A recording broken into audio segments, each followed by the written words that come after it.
The Adventures of Sherlock Holmes, by Sir Arthur Conan Doyle. The Adventure of the Beryl Coronet.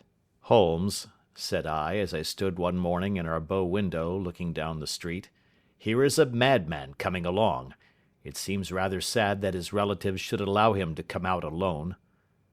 My friend rose lazily from his armchair and stood with his hands in the pockets of his dressing gown, looking over my shoulder. It was a bright, crisp February morning, and the snow of the day before still lay deep upon the ground, shimmering brightly in the wintry sun. Down the centre of Baker Street it had been ploughed into a brown crumbly band by the traffic, but at either side and on the heaped-up edges of the footpaths it still lay as white as when it fell. The grey pavement had been cleaned and scraped, but was still dangerously slippery, so that there were fewer passengers than usual.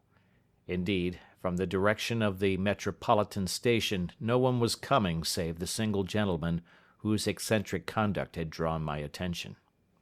He was a man of about 50, tall, portly, and imposing, with a massive, strongly marked face and a commanding figure. He was dressed in a sombre yet rich style, in black frock coat, shining hat, neat brown gaiters, and well-cut pearl-grey trousers.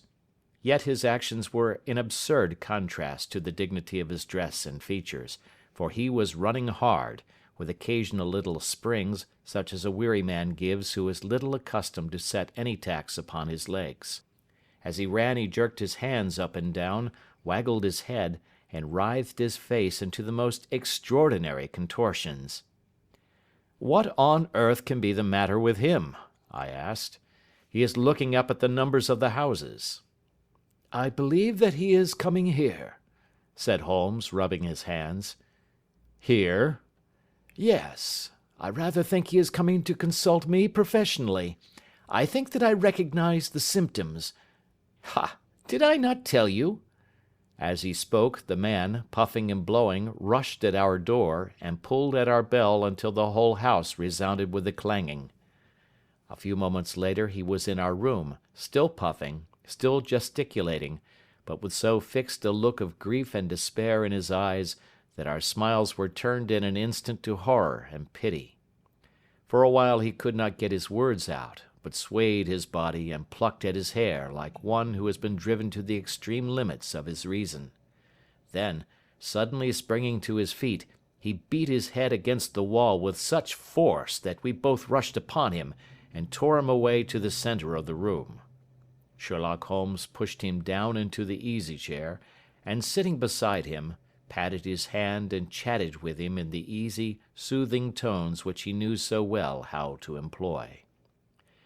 "You have come to tell me your story, have you not?" said he. "You are fatigued with your haste.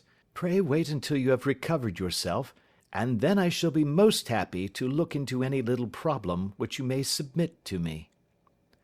The man sat for a minute or more with a heaving chest, fighting against his emotion.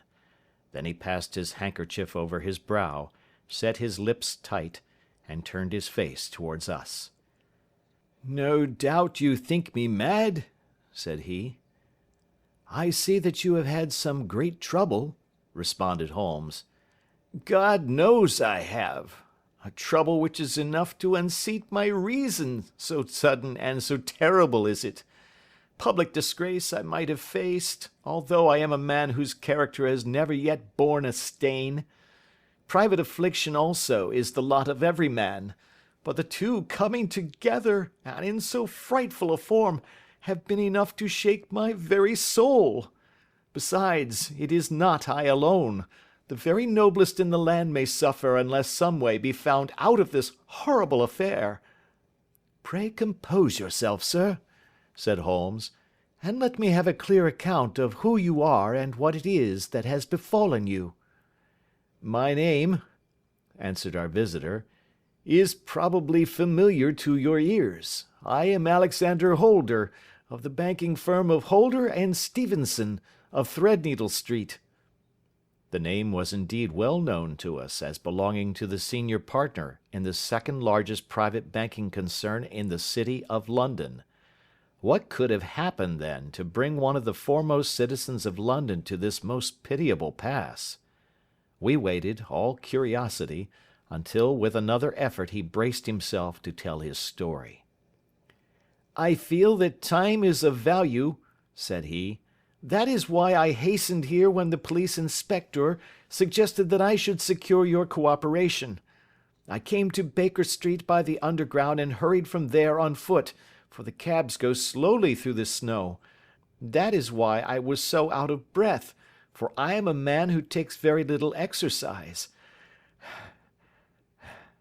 I feel better now, and I will put the facts before you as shortly and yet as clearly as I can. It is, of course, well known to you that in a successful banking business as much depends upon our being able to find remunerative investments for our funds as upon our increasing our connection and the number of our depositors. One of our most lucrative means of laying out money is in the shape of loans, where the security is unimpeachable. We have done a good deal in this direction during the last few years, and there are many noble families to whom we have advanced large sums upon the security of their pictures, libraries, or plate. Yesterday morning I was seated in my office at the bank when a card was brought in to me by one of the clerks. I started when I saw the name, for it was that of none other than, well, perhaps even to you I had better say no more than that it was a name which is a household word all over the earth, one of the highest, noblest, most exalted names in England. I was overwhelmed by the honor and attempted, when he entered, to say so, but he plunged at once into business with the air of a man who wishes to hurry quickly through a disagreeable task.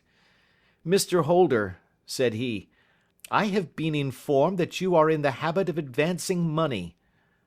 "The firm does so when the security is good," I answered. "It is absolutely essential to me," said he, "that I should have £50,000 at once. I could, of course, borrow so trifling a sum 10 times over from my friends, but I much prefer to make it a matter of business, and to carry out that business myself. In my position you can readily understand that it is unwise to place oneself under obligations." "For how long, may I ask, do you want this sum?" I asked. "Next Monday I have a large sum due to me, and I shall then most certainly repay what you advance, with whatever interest you think it right to charge. But it is very essential to me that the money should be paid at once." "I should be happy to advance it without further parley from my own private purse," said I, "were it not that the strain would be rather more than it could bear. If, on the other hand, I am to do it in the name of the firm, then in justice to my partner I must insist that, even in your case, every businesslike precaution should be taken." "I should much prefer to have it so," said he, raising up a square black morocco case which he had laid beside his chair. "You have doubtless heard of the Beryl coronet?" "One of the most precious public possessions of the empire," said I. "Precisely." He opened the case, and there, embedded in soft flesh-coloured velvet, lay the magnificent piece of jewellery which he had named. "There are 39 enormous beryls," said he, "and the price of the gold chasing is incalculable. The lowest estimate would put the worth of the coronet at double the sum which I have asked. I am prepared to leave it with you as my security." I took the precious case into my hands, and looked in some perplexity from it to my illustrious client. "You doubt its value?" he asked. "Not at all. I only doubt—" "The propriety of my leaving it. You may set your mind at rest about that. I should not dream of doing so were it not absolutely certain that I should be able in 4 days to reclaim it. It is a pure matter of form. Is the security sufficient?" "Ample." "You understand, Mr. Holder, that I am giving you a strong proof of the confidence which I have in you, founded upon all that I have heard of you. I rely upon you not only to be discreet and to refrain from all gossip upon the matter, but, above all, to preserve this coronet with every possible precaution, because I need not say that a great public scandal would be caused if any harm were to befall it. Any injury to it would be almost as serious as its complete loss, for there are no Beryls in the world to match these, and it would be impossible to replace them. I leave it with you, however, with every confidence, and I shall call for it in person on Monday morning." Seeing that my client was anxious to leave, I said no more, but, calling for my cashier, I ordered him to pay over 50 £1,000 notes. When I was alone once more, however, with the precious case lying upon the table in front of me, I could not but think with some misgivings of the immense responsibility which it entailed upon me. There could be no doubt that, as it was a national possession, a horrible scandal would ensue if any misfortune should occur to it. I already regretted having ever consented to take charge of it. However, it was too late to alter the matter now, so I locked it up in my private safe and turned once more to my work. When evening came, I felt that it would be an imprudence to leave so precious a thing in the office behind me. Bankers' safes have been forced before now, and why should not mine be? If so, how terrible would be the position in which I should find myself! I determined, therefore, that for the next few days I would always carry the case backward and forward with me, so that it might never be really out of my reach. With this intention, I called a cab and drove out to my house at Streatham, carrying the jewel with me. I did not breathe freely until I had taken it upstairs and locked it in the bureau of my dressing-room. And now, a word as to my household, Mr. Holmes, for I wish you to thoroughly understand the situation. My groom and my page sleep out of the house, and may be set aside altogether. I have 3 maidservants who have been with me a number of years, and whose absolute reliability is quite above suspicion. Another, Lucy Parr, the second waiting-maid, has only been in my service a few months. She came with an excellent character, however, and has always given me satisfaction. She is a very pretty girl, and has attracted admirers, who have occasionally hung about the place. That is the only drawback which we have found to her, but we believe her to be a thoroughly good girl in every way. So much for the servants. My family itself is so small that it will not take me long to describe it. I am a widower and have an only son, Arthur. He has been a disappointment to me, Mr. Holmes, a grievous disappointment.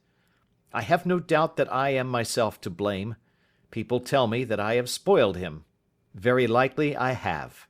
When my dear wife died, I felt that he was all I had to love. I could not bear to see the smile fade even for a moment from his face. I have never denied him a wish. Perhaps it would have been better for both of us had I been sterner, but I meant it for the best. It was naturally my intention that he should succeed me in my business, but he was not of a business turn.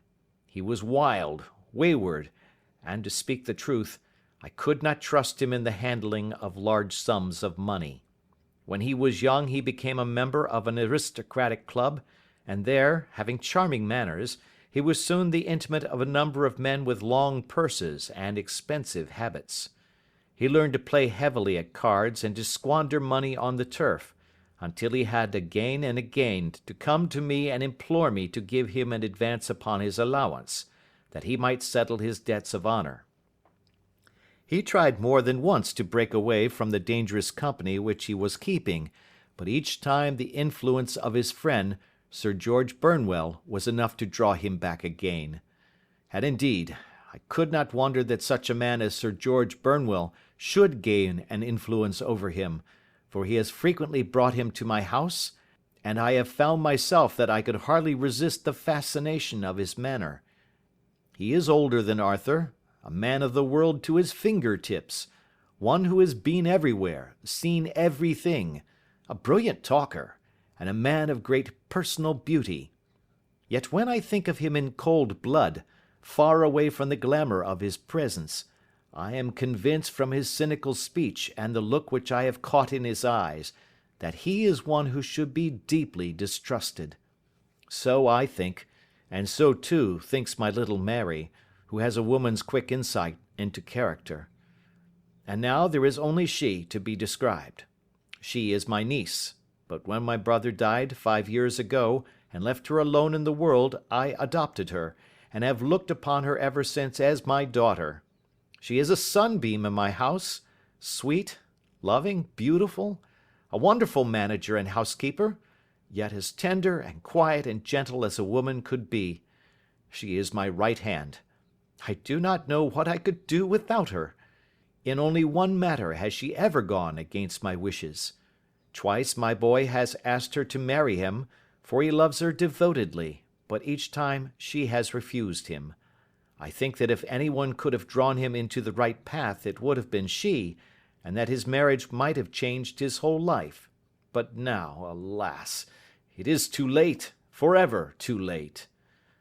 Now, Mr. Holmes, you know the people who live under my roof, and I shall continue with my miserable story. When we were taking coffee in the drawing-room that night after dinner, I told Arthur and Mary my experience, and of the precious treasure which we had under our roof, suppressing only the name of my client. Lucy Parr, who had brought in the coffee, had, I am sure, left the room, but I cannot swear that the door was closed. Mary and Arthur were much interested and wished to see the famous coronet, but I thought it better not to disturb it. "Where have you put it?" asked Arthur. "In my own bureau." "Well, I hope to goodness the house won't be burgled during the night," said he. "It is locked up," I answered. "Oh, any old key will fit that bureau. When I was a youngster I have opened it myself with the key of the box-room cupboard." He often had a wild way of talking, so that I thought little of what he said. He followed me to my room, however, that night with a very grave face. "Look here, Dad," said he, with his eyes cast down, "can you let me have £200? "No, I cannot," I answered sharply. "I have been far too generous with you in money matters." "You have been very kind," said he, "but I must have this money, or else I can never show my face inside the club again." "And a very good thing too," I cried. "Yes, but you would not have me leave it a dishonoured man," said he. "I could not bear the disgrace.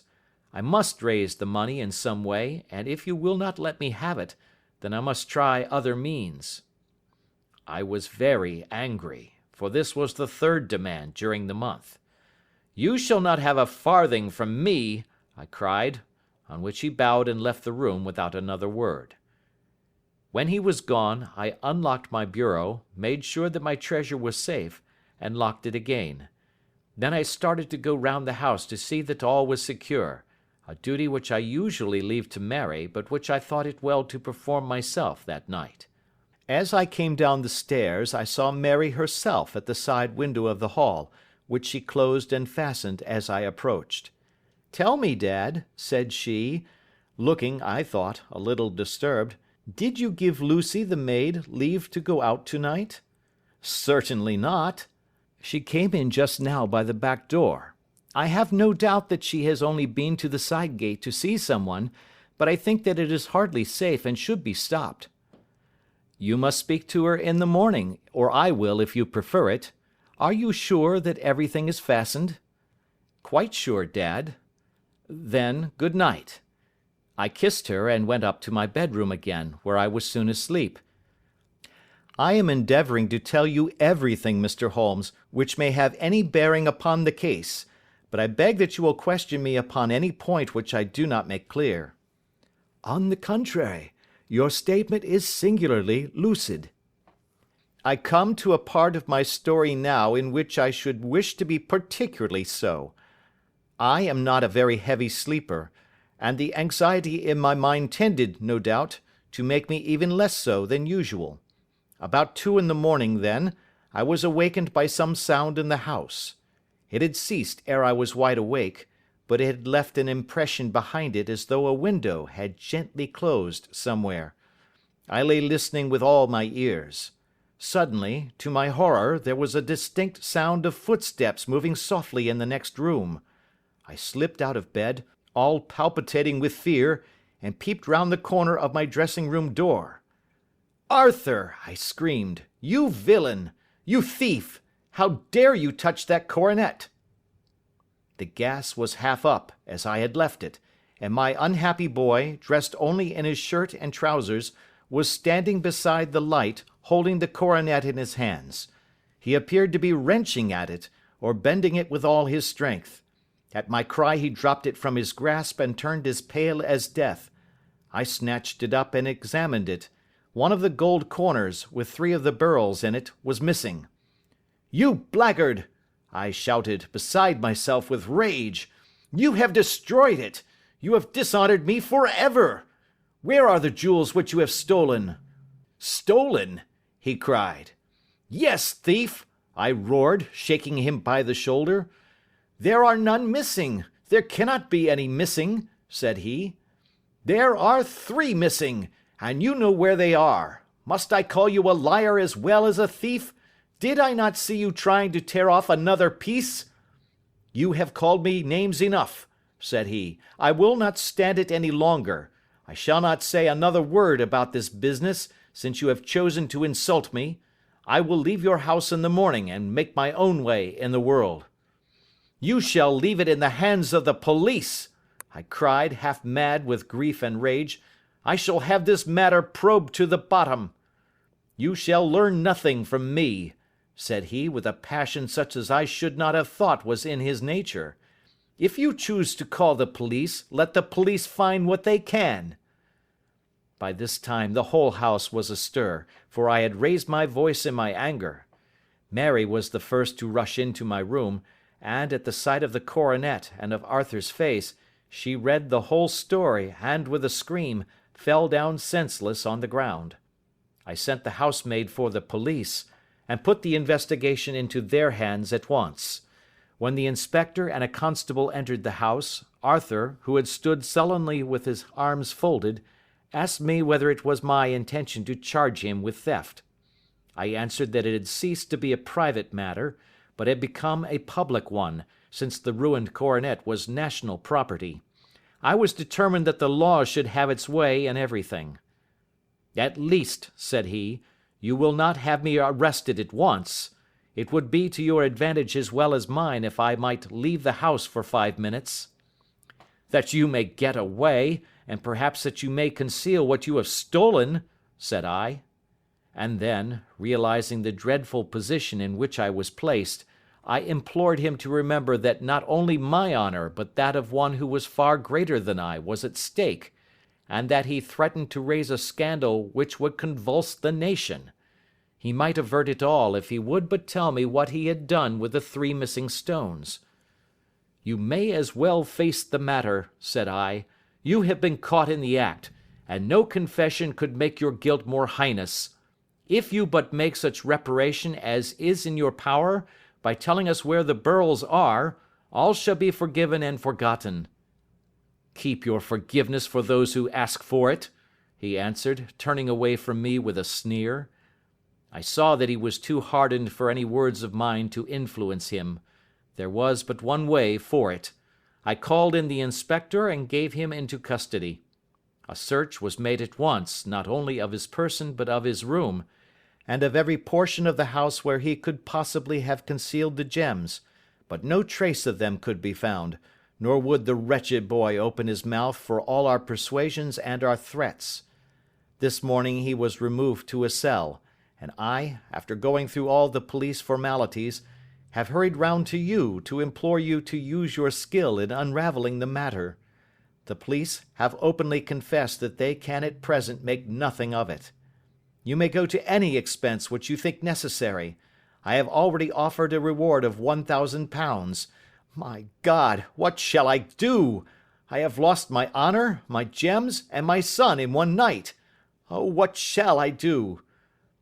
He put a hand on either side of his head, and rocked himself to and fro, droning to himself like a child whose grief has got beyond words. Sherlock Holmes sat silent for some few minutes, with his brows knitted and his eyes fixed upon the fire. "Do you receive much company?" he asked.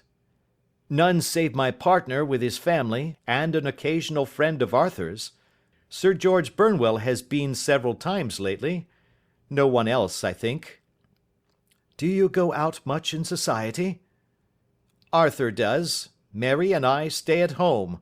We neither of us care for it." "That is unusual in a young girl." "She is of a quiet nature. Besides, she is not so very young. She is 24. "This matter, from what you say, seems to have been a shock to her also."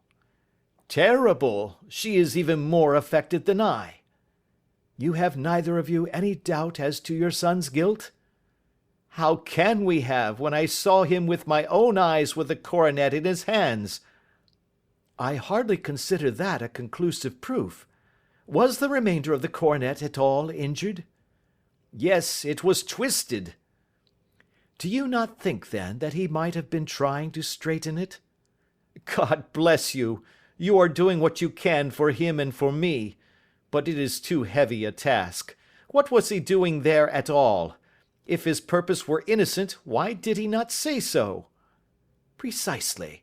And if it were guilty, why did he not invent a lie? His silence appears to me to cut both ways. There are several singular points about the case. What did the police think of the noise which awoke you from your sleep?" "They considered that it might be caused by Arthur's closing his bedroom door." "A likely story. As if a man bent on felony would slam his door so as to wake a household. What did they say then of the disappearance of these gems?" "They are still sounding the planking and probing the furniture in the hope of finding them." "Have they thought of looking outside the house?" "Yes, they have shown extraordinary energy. The whole garden has already been minutely examined." "Now, my dear sir," said Holmes, "is it not obvious to you now that this matter really strikes very much deeper than either you or the police were at first inclined to think? It appeared to you to be a simple case. To me, it seems exceedingly complex. Consider what is involved by your theory.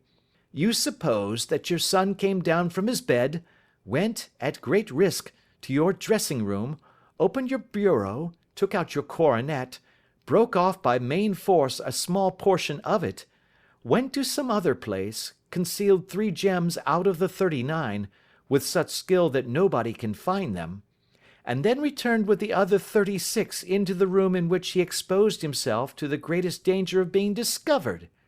I ask you now, is such a theory tenable?" "But what other is there?" cried the banker with a gesture of despair. "If his motives were innocent, why does he not explain them?" "It is our task to find that out," replied Holmes. "So now, if you please, Mr. Holder, we will set off for Streatham together, and devote an hour to glancing a little more closely into details." My friend insisted upon my accompanying them in their expedition, which I was eager enough to do, for my curiosity and sympathy were deeply stirred by the story to which we had listened. I confess that the guilt of the banker's son appeared to me to be as obvious as it did to his unhappy father, but still I had such faith in Holmes's judgment that I felt there must be some grounds for hope, as long as he was dissatisfied with the accepted explanation. He hardly spoke a word the whole way out to the southern suburb, but sat with his chin upon his breast and his hat drawn over his eyes, sunk in the deepest thought. Our client appeared to have taken fresh heart at the little glimpse of hope which had been presented to him, and he even broke into a desultory chat with me over his business affairs. A short railway journey and a shorter walk brought us to Fairbank, the modest residence of the great financier. Fairbank was a good-sized, square house of white stone, standing back a little from the road. A double carriage sweep, with a snow-clad lawn, stretched down in front to 2 large iron gates which closed the entrance. On the right side was a small wooden thicket, which led into a narrow path between 2 neat hedges stretching from the road to the kitchen door, and forming the tradesmen's entrance. On the left ran a lane which led to the stables, and was not itself within the grounds at all, being a public, though little used, thoroughfare. Holmes left us standing at the door and walked slowly all round the house, across the front, down the tradesman's path, and so round by the garden behind into the stable lane. So long was he that Mr. Holder and I went into the dining room and waited by the fire until he should return. We were sitting there in silence when the door opened and a young lady came in. She was rather above the middle height, slim, with dark hair and eyes, which seemed the darker against the absolute pallor of her skin. I do not think that I have ever seen such deadly paleness in a woman's face. Her lips, too, were bloodless, but her eyes were flushed with crying. As she swept silently into the room, she impressed me with a greater sense of grief than the banker had done in the morning, and it was the more striking in her as she was evidently a woman of strong character, with immense capacity for self-restraint. Disregarding my presence, she went straight to her uncle and passed her hand over his head with a sweet womanly caress. "You have given orders that Arthur should be liberated, have you not, Dad?" she asked. "No, no, my girl, the matter must be probed to the bottom." "But I am so sure that he is innocent. You know what women's instincts are. I know that he has done no harm and that you will be sorry for having acted so harshly." "Why is he silent, then, if he is innocent?" "Who knows? Perhaps because he was so angry that you should suspect him."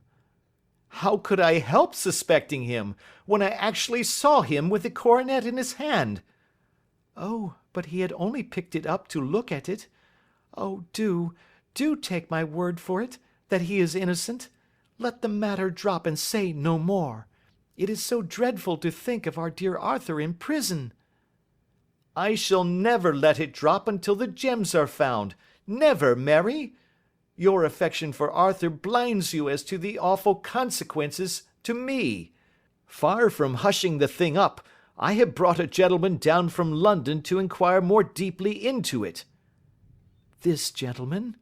she asked, facing round to me. "No, his friend.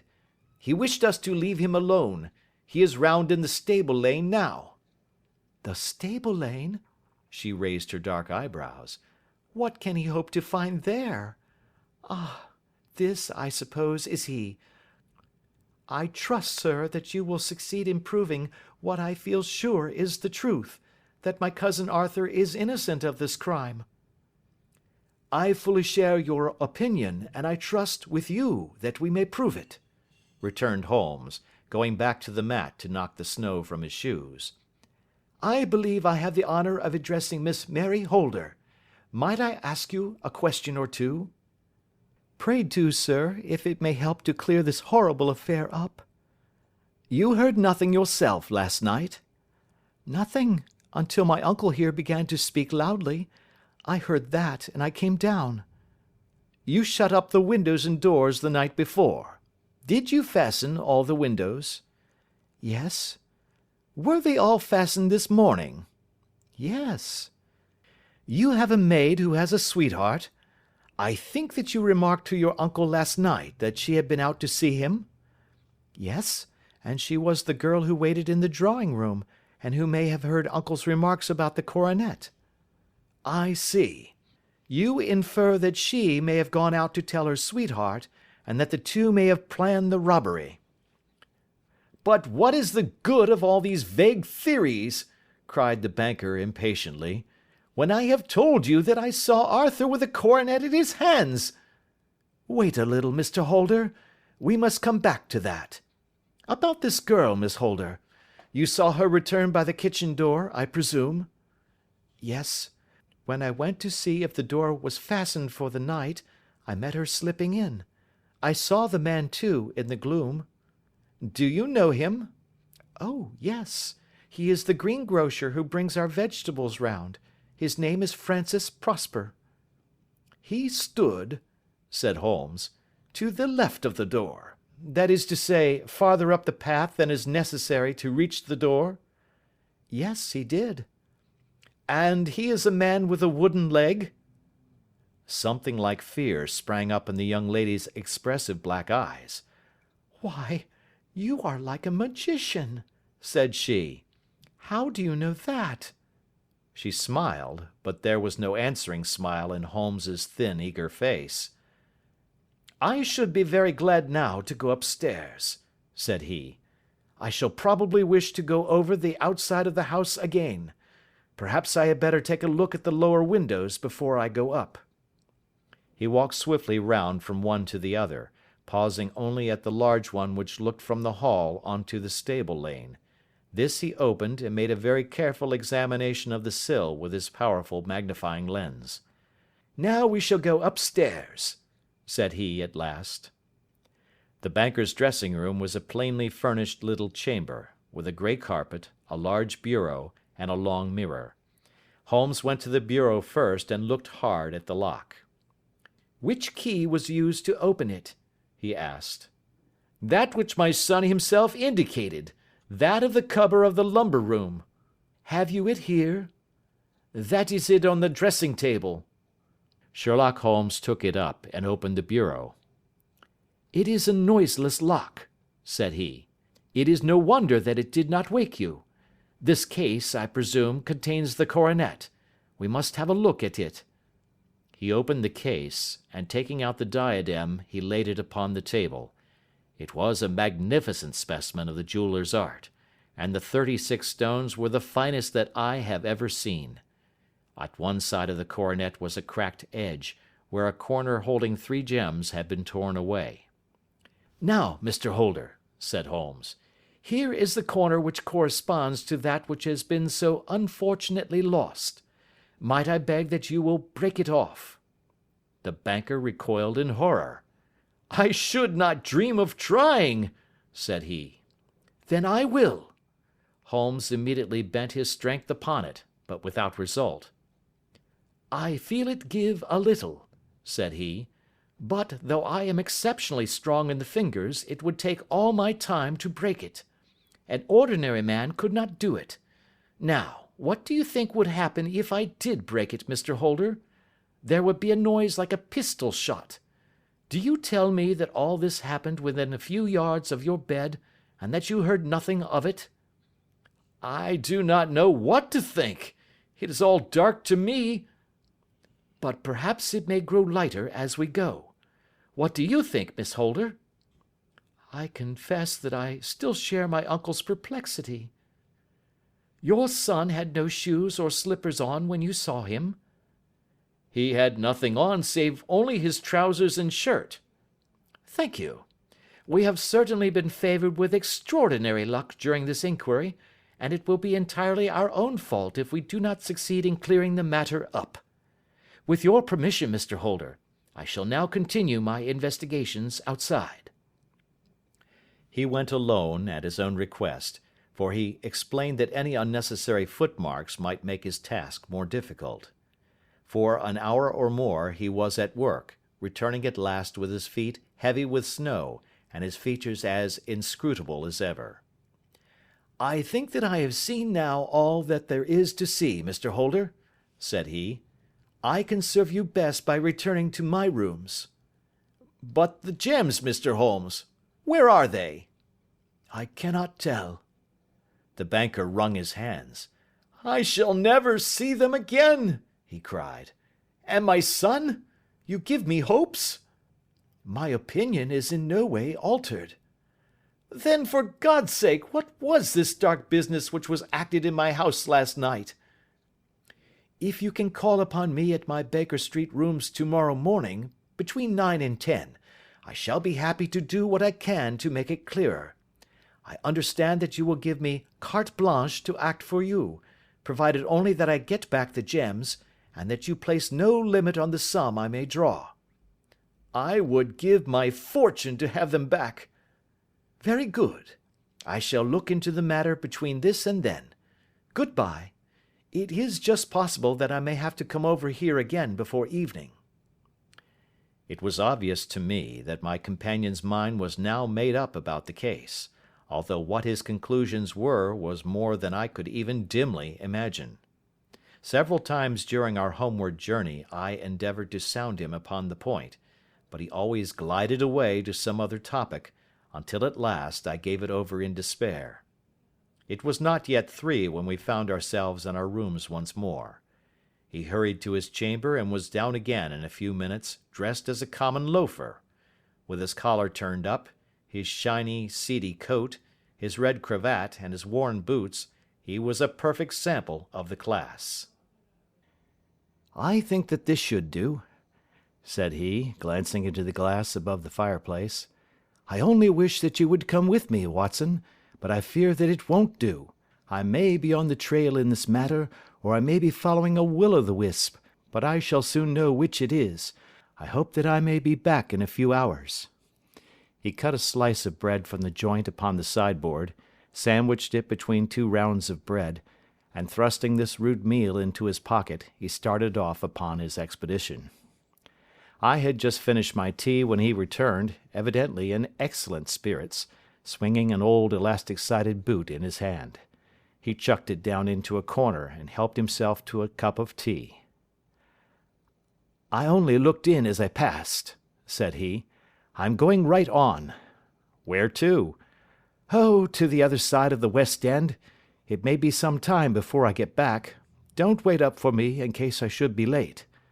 "How are you getting on?" "Oh, so-so. Nothing to complain of. I have been out to Streatham since I saw you last, but I did not call at the house. It is a very sweet little problem, and I would not have missed it for a good deal. However, I must not sit gossiping here, but must get these disreputable clothes off and return to my highly respectable self." I could see by his manner that he had stronger reasons for satisfaction than his words alone would imply. His eyes twinkled, and there was even a touch of colour upon his sallow cheeks. He hastened upstairs, and a few minutes later I heard the slam of the hall door, which told me that he was off once more upon his congenial hunt. I waited until midnight, but there was no sign of his return, so I retired to my room. It was no uncommon thing for him to be away for days and nights on end when he was hot upon a scent, so that his lateness caused me no surprise. I do not know at what hour he came in, but when I came down to breakfast in the morning, there he was, with a cup of coffee in one hand, and the paper in the other, as fresh and trim as possible. "You will excuse my beginning without you, Watson," said he, "but you remember that our client has rather an early appointment this morning." "Why, it is after 9 now," I answered. "I should not be surprised if that were he. I thought I heard a ring." It was, indeed, our friend the financier. I was shocked by the change which had come over him, for his face, which was naturally of a broad and massive mould, was now pinched and fallen in, while his hair seemed to me at least a shade whiter.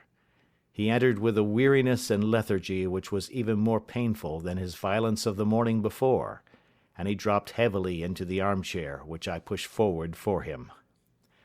"I do not know what I have done to be so severely tried," said he. "Only 2 days ago I was a happy and prosperous man, without a care in the world. Now I am left to a lonely and dishonoured age. One sorrow comes close upon the heels of another. My niece, Mary, has deserted me." "Deserted you?" "Yes. Her bed this morning had not been slept in. Her room was empty, and a note for me lay upon the hall table. I had said to her last night, in sorrow and not in anger, that if she had married my boy all might have been well with him. Perhaps it was thoughtless of me to say so. It is to that remark that she refers in this note. My dearest uncle, I feel that I have brought trouble upon you, and that if I had acted differently this terrible misfortune might never have occurred. I cannot, with this thought in my mind, ever again be happy under your roof, and I feel that I must leave you forever. Do not worry about my future, for that is provided for, and above all, do not search for me, for it will be fruitless labour and an ill service to me. In life or in death, I am ever your loving Mary."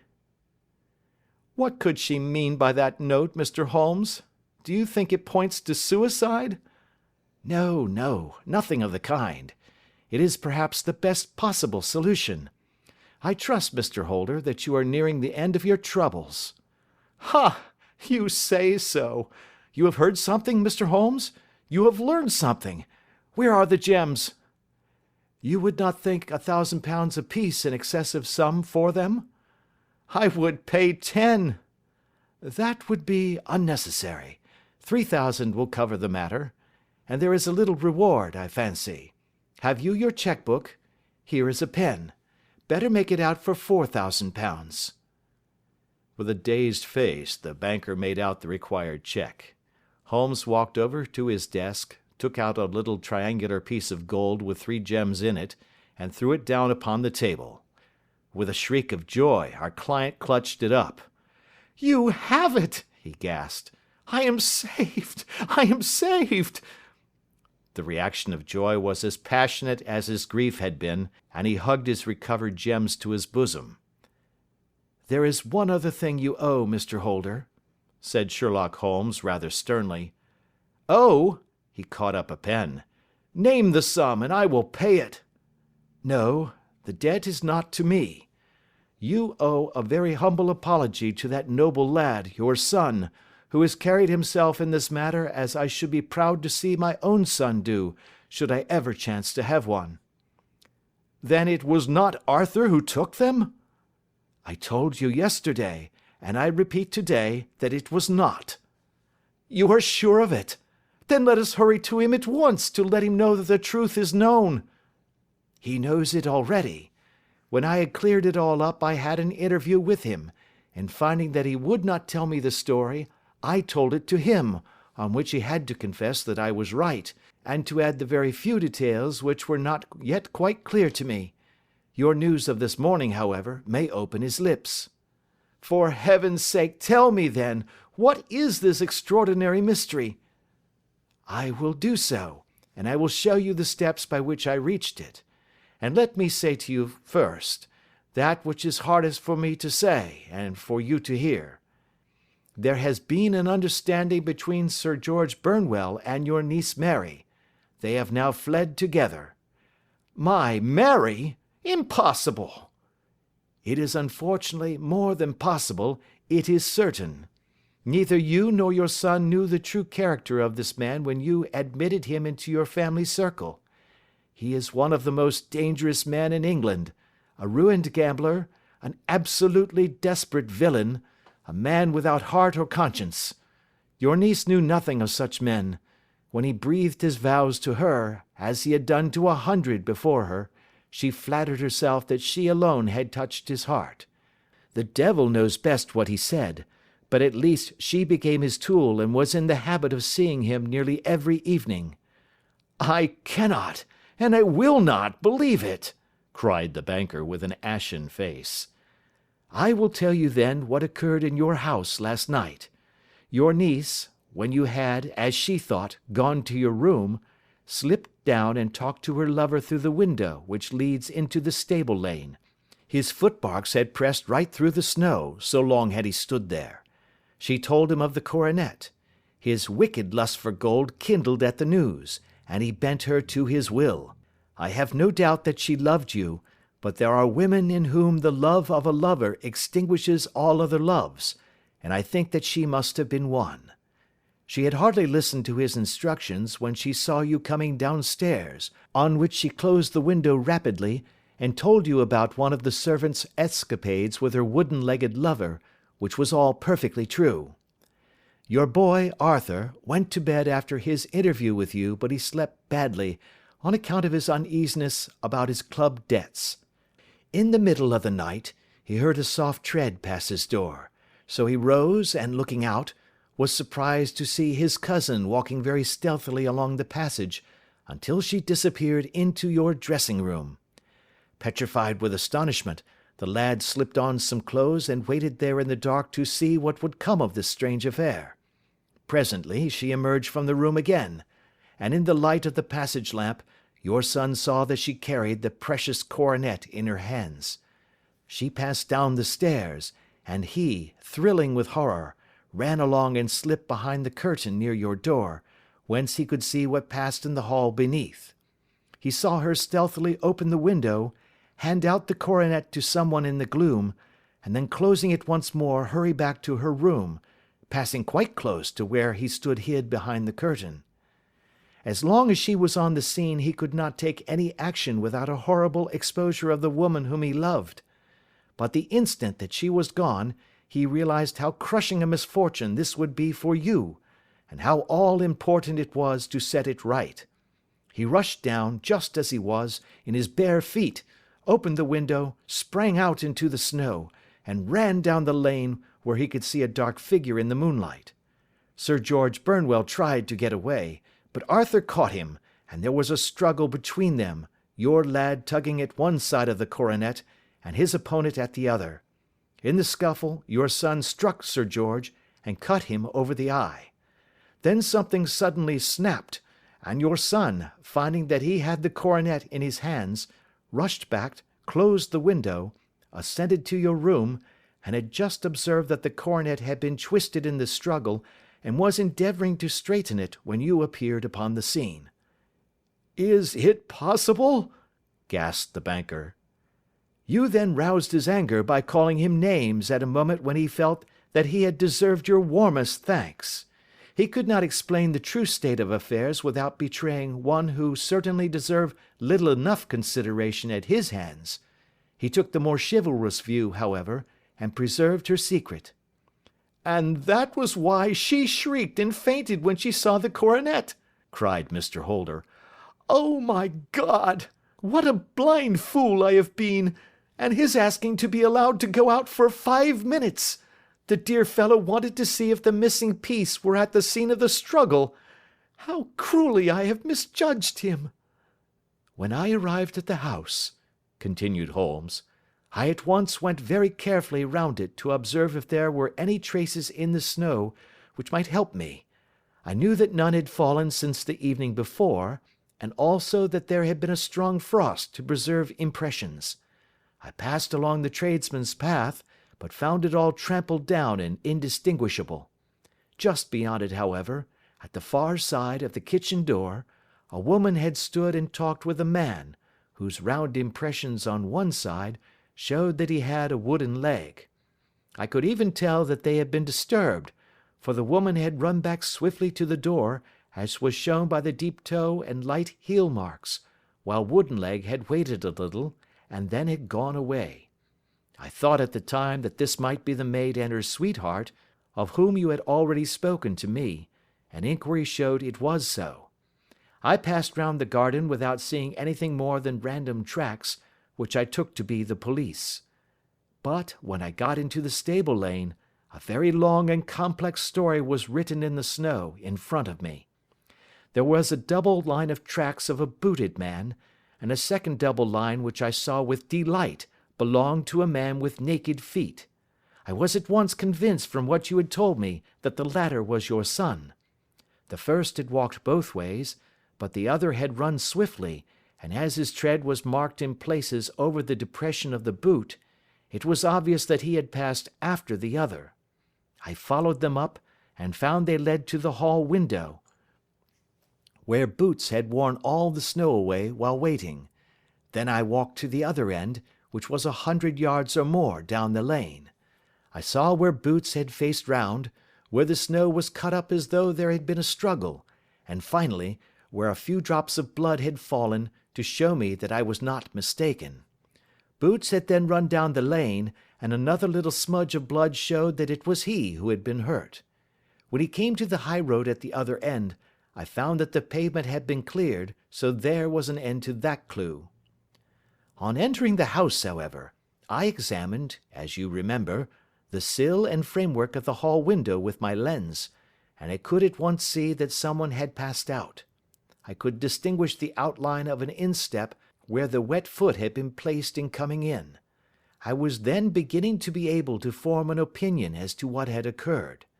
A man had waited outside the window, someone had brought the gems, the deed had been overseen by your son, he had pursued the thief, had struggled with him, they had each tugged at the coronet, their united strength causing injuries which neither alone could have effected. He had returned with the prize, but had left a fragment in the grasp of his opponent. So far I was clear. The question now was, who was the man, and who was it brought him the coronet? It is an old maxim of mine that when you have excluded the impossible, whatever remains, however improbable, must be the truth. Now, I knew that it was not you who had brought it down, so there only remained your niece and the maids. But if it were the maids, why should your son allow himself to be accused in their place? There could be no possible reason. As he loved his cousin, however, there was an excellent explanation why he should retain her secret, the more so as the secret was a disgraceful one. When I remembered that you had seen her at that window, and how she had fainted on seeing the coronet again, my conjecture became a certainty. And who could it be who was her confederate? A lover, evidently, for who else could outweigh the love and gratitude which she must feel to you? I knew that you went out little, and that your circle of friends was a very limited one, but among them was Sir George Burnwell. I had heard of him before as being a man of evil reputation among women. It must have been he who wore those boots and retained the missing gems. Even though he knew that Arthur had discovered him, he might still flatter himself that he was safe, for the lad could not say a word without compromising his own family. Well, your own good sense will suggest what measures I took next. I went in the shape of a loafer to Sir George's house, managed to pick up an acquaintance with his valet, learned that his master had cut his head the night before, and finally, at the expense of 6 shillings, made all sure by buying a pair of his cast-off shoes. With these I journeyed down to Streatham and saw that they exactly fitted the tracks. "I saw an ill-dressed vagabond in the lane yesterday evening," said Mr. Holder. "Precisely. It was I. I found that I had my man, so I came home and changed my clothes. It was a delicate part which I had to play then, for I saw that a prosecution must be avoided to avert scandal, and I knew that so astute a villain would see that our hands were tied in the matter. I went and saw him. At first, of course, he denied everything, but when I gave him every particular that had occurred, he tried to bluster and took down a life-preserver from the wall. I knew my man, however, and I clapped a pistol to his head before he could strike. Then he became a little more reasonable. I told him that we would give him a price for the stones he held, £1,000 apiece. That brought out the first signs of grief that he had shown. 'Why, dash it all,' said he, 'I've let them go at 600 for the 3. I soon managed to get the address of the receiver who had them, on promising him that there would be no prosecution. Off I set to him, and after much chaffering I got our stones at £1,000 apiece. Then I looked in upon your son, told him that all was right, and eventually got to my bed about 2 o'clock, after what I may call a really hard day's work.' 'A day which has saved England from a great public scandal,' said the banker, rising. 'Sir, I cannot find words to thank you, but you shall not find me ungrateful for what you have done. Your skill has indeed exceeded all that I have heard of it. And now I must fly to my dear boy to apologize to him for the wrong which I have done him. And as to what you tell me of poor Mary, it goes to my very heart. Not even your skill can inform me where she is now.' 'I think that we may safely say,' returned Holmes, 'that she is wherever Sir George Burnwell is. It is equally certain, too, that whatever her sins are, they will soon receive a more than sufficient punishment.